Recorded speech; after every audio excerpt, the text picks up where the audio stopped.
இந்த உலகத்தில் நடக்கிற தாறுமாறான பொல்லாத விபச்சாரங்கள், வேசித்தனங்கள், இன்னும் நடக்கிற கொலைகள், களவுகள், திருட்டுகள், வழிப்பறிகள் எல்லாம் நடுஜாமங்களிலே நடக்கின்றன.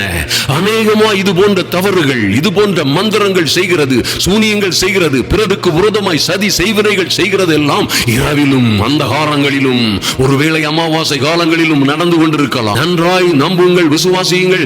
இந்த வல்லமையான ஜெபம் உங்கள் வாழ்க்கையிலே பெரிய மாற்றங்களை கொண்டு வரும்.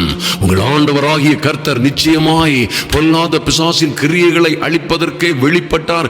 எந்த வகையிலும் பொல்லாத பிசாசு கர்ச்சிக்கிற சிங்கம் போல் எழும்பினாலும் உங்களை சேதப்படுத்த முடியாது என்று நம்புங்கள். இந்த அமாவாசை அல்ல, எந்த அமாவாசையிலும் ஒன்றும் உங்களை சேதப்படுத்த முடியாது. நீங்களே சிங்கத்தின் மேலும் விரியன் பாம்பின் மேலும் நடந்தாலும், வால சர்ப்பத்தையும் வலு சர்ப்பத்தையும் வால சிங்கத்தையும் கலந்தாலும், அதன் மேல் நடந்து அதையெல்லாம் மிதித்து போடுகிற அதிகாரம் பெற்றவர்கள். ஒன்றும் உங்களை சேதப்படுத்தாது.